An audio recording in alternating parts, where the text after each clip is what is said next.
Number 38، غیبت کرنا اور سننا۔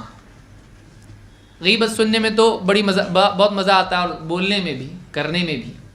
غیبت کیا ہے؟ کسی مسلمان کا عیب بیان کرنا، واقعی جو برائی اس میں ہے اس کو بیان کرنا۔ اس میں بہت لذت ہوتی ہے، مزہ آتا ہے۔ کیوں؟ اس لیے کہ کسی کو چھوٹا بتا کے اپنے کو بہتر بنانے کا موقع اس سے اچھا اور کوئی نہیں ہوتا ہے۔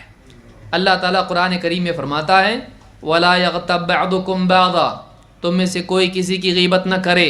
أَيُحِبُّ أَحَدُكُمْ أَن يَأْكُلَ لَحْمَ أَخِيهِ مَيْتًا فَكَرِهْتُمُوهُ، کیا تم اس بات کو پسند کرتے ہو کہ اپنے مردہ بھائی کا گوشت کھا لو؟ تم تو بہت ناپسند کرتے ہو۔ وَاتَّقُوا اللَّهَ، اللہ سے ڈرو۔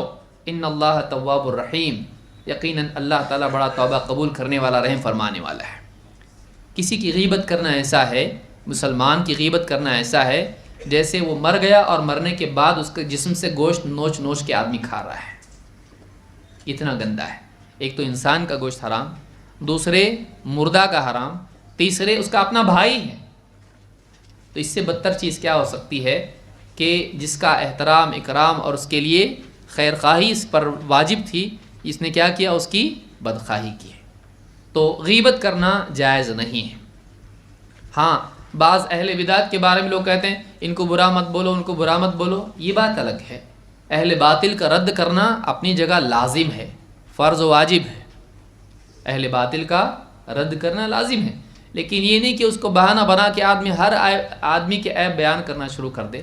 تو اس میں لکیر بیچ میں کھینچنا ضروری ہے کہ ایک آدمی جو کسی کا نہ کچھ بگاڑ رہا ہے نہ کچھ کر رہا ہے، اب خواہ مخواہ اس کی غیبت کر رہے ہیں، اس کی کوئی کمی لوگوں کے درمیان میں بیان کر رہے ہیں، چاہے جسمانی عیب ہو، چاہے اس کی کوئی کمزوری ہو، چاہے اس کے گھر کے معاملات ہوں، چاہے اس کی ذاتی زندگی میں کوئی گناہ اس کا ہو، اس کی چیز کو لوگوں کے سامنے بیان کر کے اس کی برائی بیان کرنا یہ صحیح نہیں ہے۔ اس سے لذت اٹھانا، بہت گندی چیز سے لذت اٹھانا ہے۔